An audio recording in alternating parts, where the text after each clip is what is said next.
பிரத்யட்சமாய் வந்தார். இயேசுவை கண்ட உடனே சத்தமிட்டு அழுதாளாம். ஆண்டவரே, நான் படுற கஷ்டம் நமக்கு தெரியலையா? என் சரீரத்தில் நான் பார், இந்த நோயினால் இவ்வளவு கஷ்டப்படுகிறேனே. அப்ப இயேசு சொன்னார், மகளே, உன்னுடைய வேதனை எனக்கு தெரியும். உன் சரீரத்தில் நான் அனுபவிக்கிற இந்த வேதனையை நான் சிலுவையில் அனுபவித்திருக்கிறேன். இதே வேதனையை நான் சிலுவையில் சுமந்தேன். நான் வாரினால் அடிக்கப்பட்ட போது, என் சரீரம் கிழிக்கப்பட்ட போது, ஆணிகளால் என் சரீரத்தை துளைத்த போது நான் இந்த வேதனை அனுபவித்திருக்கிறேன். இந்த உன் வியாதியின் வேதனை எனக்கு தெரியும். ஆகவேதான் உன்னை குணமாக்க நான் வந்தேன் என்று இயேசு சொன்னார். சொல்லி அவளை தொட்டு குணமாக்கினார். அந்த நோய் மறைந்தது. அவர் உங்களுக்காக உடைய நோய்களை சிலுவையிலே சுமந்து விட்டார் என்பதை விசுவாசியுங்கள். உங்களை குணமாக்கத்தான் சிலுவைக்கு அவர் போனார். சிலுவையில நோய்களை சுமந்தார். எந்த வியாதியா இருக்கட்டும், இன்றைக்கு உடைய சரீரத்தில் இருக்கிற நோய் கேன்சரா இருக்கலாம், ஆஸ்துமாவா இருக்கலாம், ஆர்த்தரைட்டிஸா இருக்கலாம், சரும நோயா இருக்கலாம், எந்த விதமான நோய், வலிகள், வேதனை, மரணத்தை கொண்டு வருகிற வியாதி எல்லாவற்றையும் அவர் சிலுவையிலே சுமந்தார் என்று வேதம் சொல்லுகிறாரு. ஏன்? நம்மை குணமாக்க, நமக்கு சுகத்தை கொடுக்க. ஒரு சமயம் கனடா தேசம் போயிருந்த சமயம் ஒரு சகோதரர் தன் வாழ்க்கையில நடந்த ஒரு காரியத்தை சொன்னார். அவர் சொன்னார், ஒரு தாங்க முடியாத தலைவலி அவருக்கு வருமா. அந்த வலி வந்துவிட்டால் பல மணி நேரங்கள் மயக்கமாயிரும். பல மணி நேரம் அந்த வேதனை ஒரு மரண வேதனை. அவர் நினைப்பார், இதை விட நான் செத்து போயிட்டா பரவாயில்ல. தாங்க முடியாத வேதனை, ஐயோ கொடூரமா அனுபவிக்கிறேன், எப்போ அது வரும் தெரியாது, அதனால நான் மறிச்சிட்டா பரவாயில்ல அப்படின்னு நினைப்பாராம். அந்த அளவிற்கு அது பாதித்தாரு. எத்தனையோ டாக்டர்ஸ், மருந்துகள், ஸ்கேன் எல்லாம் பார்த்தாச்சு, ஒரு ட்ரீட்மெண்ட்ல சுகமாகல. ஆனா எந்த நேரம் எப்ப தாக்கும் தெரியாது. ஒரு பெரிய ஒரு வேதனை. ஒரு நாள் அவர் ஆராதனைக்கு, கிறிஸ்தவ ஆராதனைக்கு போயிருக்கிறார். அதில் உட்கார்ந்திருக்கும் போது திருவிருந்து ஆராதனை. இயேசு சிலுவையில் சிந்தின ரத்தம் அவர் நமக்காக பிக்கப்பட்டவருடைய சரீரம் என்று அதை நினைவு கூறும்படியான திருவிருந்து ஆராதனை. பின்னால் உட்கார்ந்திருந்தார். திடீரென்று வலி ஆரம்பித்து விட்டார். தலைவலி ஆரம்பித்து விட்டு இன்னும் கொஞ்ச நேரத்தில் மயக்கம் வந்த மாதிரி ஆயிரும். அவ்வளவுதான், மணிக்கணக்காக வேதனை தாங்க முடியாது. ஐயோ என்று வேதனைப்பட்டு, இந்த நோயினால் இவ்வளவு வேதனைப்படுறேன்னு அப்படி நினைத்து கொண்டே எப்படியாவது திருவிருந்து எடுத்துறணும், இயேசுடைய சிலுவை பாடுகள் ஐக்கியமாயிரணும்னு சொல்லி அவர் வந்து கொண்டிருக்கும் போது, அது ஆல்டரை நோக்கி நடந்து வரும்போது அவர் கண் முன்னால ஒரு தரிசனம், காட்சி காண்பிக்கப்படுகிறதாம். அவர் சொன்னார், பிரதர், இயேசு தலையிலே முள்முடி சூட்டப்பட்டு ரத்தம் வடிய வடிய தலையில அப்படியே வேதனைப்பட்டு அப்படியே ரத்தத்தோடு அவருடைய தலையை நான் பார்க்கிறேன். நான் டக்குன்னு பார்க்கிறேன், ஏன் இந்த தலை ஆண்டவர் காண்பிக்கிறார்? அவருடைய தலையிலே முள்முடியோடு ஏன் அதை காண்பிக்கணும்? அப்ப ஆண்டவர் பேசினார், மகனே, உன்னுடைய தலைவலியை நான் சிலுவையிலே சுமந்து விட்டேன். என் தலையில முள்முடி வைத்து அடித்து என்னை வேதனைப்படுத்தின போது இந்த வேதனையை நான் அன்றே சுமந்து முடித்து விட்டேன் உன்னை குணமாக்குவதற்காக. உடனே ஆண்டவரே ஸ்தோத்திரம், என் வலியை சுமந்து விட்டீர், உமக்கு ஸ்தோத்திரம் நீ துதித்தா. அன்றைக்கு போன அந்த வலி, அவர் சொன்னார், இதுவரைக்கும் திரும்பி வரவே இல்லை. பல வருடமாக என்னை வாதித்த அந்த வேதனை நொடி பொழுதில் என்னை விட்டு விலகினாரு. இயேசுடைய தழும்புகளால் குணமாக்கப்படுகிறோம். அவர் சிலுவையில் நம்முடைய நோய்களை சுமந்து விட்டபடியால் இன்றைக்கு உடைய சரீரத்தில் வியாதி, வலி, வேதனை அவர் சுமந்து விட்டார். விசுவாசிங்க. எனக்காகத்தான் இயேசு அவர் தழும்புகளை தன் கரத்தில் ஏற்றுக்கொண்டார். விசுவாசிங்க. அநேகர் சொல்லுவது, உங்களுக்கு எப்படி சுகம் கிடைச்சது? ஜெபிக்கும் போது யாரோ என்னை தொட்ட மாதிரி இருந்தது, சுகமாக்கி விட்டேன். யார் தொட்டாரு? இயேசுடைய கரம். அவருடைய தழும்புள்ள கரம் தொட்ட உடனே வியாதி மறைந்து விடுகிறது, நோய்கள் மறைந்து விடுகிறது. ஒரே ஒரு தொடுதல், அவருடைய தொடுதல், அவ்வளவுதான். நான் மரண படுக்கையில சாக கிடந்தேன். இருதய வீங்கி, வலதுகால் செயலற்று, நொண்டியாய் போன நிலைமையில, மருத்துவமனை கைவிடப்பட்ட நிலைமையில, பாடியில, முன்னாலே எங்களுக்கு கடை, தகப்பனார் வியாபாரம், பின்னாலே வீடு, மரண படுக்கையில நான் படுத்திருந்தேன். அப்போ இயேசுக்கு எங்களுக்கு ஒரு சம்பந்தமும் இல்லை.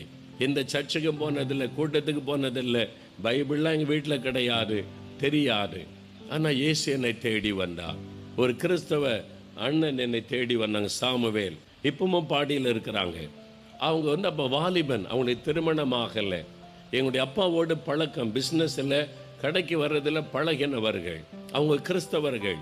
அதனால நான் வியாதிப்பட்டிருப்பதை கேள்விப்பட்டு சும்மா விசாரிச்சுட்டு போக வீட்டுக்கு வந்தாங்க. மகனுக்கு சுகம் இல்லையாம பார்க்க வந்தேன்னு சொல்லி. என் தாயார் அவரை பார்த்த உடனே கண்ணீரோடு சொன்னாங்க, என் மகனை எல்லாரும் கைவிட்டுட்டாங்க, எத்தனை இடத்தை தேடிட்டோம், சுகம் உண்டாகல, இயேசுகிட்ட ஜெபம் பண்றியா அப்படின்னு கேட்டாங்க. இயேசுகிட்ட ஜெபம் பண்ணா ஒரு அற்புதம் நடக்கும்னு ஒரு சின்ன விசுவாசம் என் தாயாருக்கு. உடனே நான் ஜெபிக்கிறேன்னு சொல்லி அவர் முழங்கால் படிட்டு ஜெபித்தா. கூட்டத்து கொண்டு வாங்க, சர்ச்சு கொண்டு வாங்க, அங்க ஒண்ணுமே அவர் சொல்லல. உடனே படுக்கை அருகிலே முழங்கால் படியிட்டு கரத்தை உயர்த்தி ஜெபித்தா. அவர் இயேசுவே என்னை ஜெபிக்கும் போது இயேசு அந்த வீட்டுக்குள்ள வந்தார். எங்க வீட்டுக்குள்ள இயேசு வந்தார், என் படுக்கை அருகில வந்தார். இயேசுவே தொடுன்னு அவர் ஜெபிக்கிறார். ஒரு கரம் என்னை தொட்டாரு. மரண படுக்கையில கால் அசைக்க முடியாம படுத்திருக்கிறேன். என் தோள் பகுதியில ஒரு கரம் என்னை தொட்டாரு. என்னால் தெளிவாய் உணர முடிந்தது, ஒரு கரம் என்னை தொட்டாரு. ஒரு மனுஷன் தொட்டா எப்படி இருக்குமோ அதே மாதிரி இயேசுடைய கரம் தொட்டாரு. அந்த தழும்புள்ள இயேசுடைய கரம் தொட்ட உடனே ஒரு வல்லமை என் வலது காலில் பாய்ந்தது. உடனே நான் எழும்பி நடக்க ஆரம்பித்து விட்டேன். நொண்டியாக இருந்த என்னை உடனே கர்த்தர் நடக்க பண்ணினார். வீங்கி இருந்த இருதயம் உடனே சுகமாயிற்று. எப்படி இந்த அற்புதம் நடைபெற்றது? இயேசுடைய ஒரு தொடுதல், அவருடைய தழும்புள்ள கரம் தொட்டாரு. சிலுவையில் எனக்காக நீ தழும்புகளை ஏற்றுக்கொண்டீர், என் நோய்களை சுமந்து விட்டீர், என்னை தொடும் அந்த தழும்புள்ள கரத்தினால் என்னை தொடுன்னு நீங்க ஜெபம் பண்ணுங்க. ஆண்டவர் அந்த கரத்தினால் உங்களை தொடுவார். என் குழந்தை அந்த கையினால தொடுங்க ஆண்டவரே, என்னை தொடுங்க ஆண்டவரே, இயேசுவே உம்முடைய தழும்புள்ள கரத்தினால் தொடுங்க. எனக்காகத்தானே சிலுவையில் நோய்களை சுமந்தீங்க, எனக்காகத்தானே தழும்புகளை ஏற்றுக்கொண்டீங்க, என்னை குணமாக்கத்தானே ஏற்றுக்கொண்டீங்க, என்னை தொடுங்கன்னு கேளுங்க. அவர் உங்களை தொடுவதை உணர முடியும், உங்களுடைய நோய் வெளியேறுவதை உணர முடியும், சுகமாவதை உணர முடியும். இயேசுவே என்னை தொடும், உங்களுடைய தழும்புகளால் குணமாக்கன்னு கேளுங்க, அற்புதத்தை பெற்றுக் கொள்ளுவீர்கள். பிரியமானவர்களே, இயேசுவின் நாமத்தில் உங்களை நான் வாழ்த்துகிறேன். ஆண்டவருடைய வசனத்தை கேட்டீங்களா? சிலுவையில் அவர் நம்முடைய நோய்களையெல்லாம் சுமந்துட்டார். இன்னைக்கு ஏதோ ஒரு வியாதி உங்களை கஷ்டப்படுத்துதா? அது கேன்சராக இருக்கலாம், ஆஸ்துமாவாக இருக்கலாம், ஜாயிண்ட் பெயினாக இருக்கலாம், ஹார்ட் டிசீஸாக இருக்கலாம், எனி டிசீஸ், என்ன வியாதியாக இருக்கட்டும், பயப்படாது. இயேசு சிலுவையில் சுமந்துட்டார். அவர் கையில் ஆணி அடிக்கப்பட்ட தழும்பு இருக்குதா?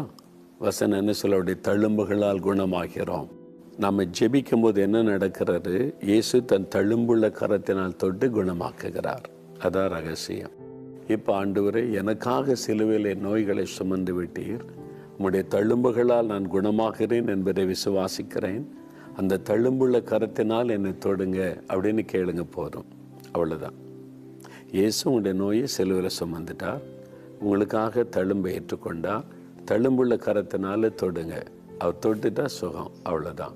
விசுவாசிக்கிறீங்களா? இப்போ நான் ஜெபிக்க போகிறேன். வியாதி உள்ள இடத்துல கை வைங்க. எங்கே உங்களுக்கு சுகம் வேணும்? இருதயத்தில், உங்களுடைய லங்ஸில், உங்களுடைய ஸ்டமக்கில், உங்களுடைய தலையில், உங்களுடைய கழுத்தில், எங்கே நோய் தாக்கி இருக்கிறாரு அங்கே கை வைங்க.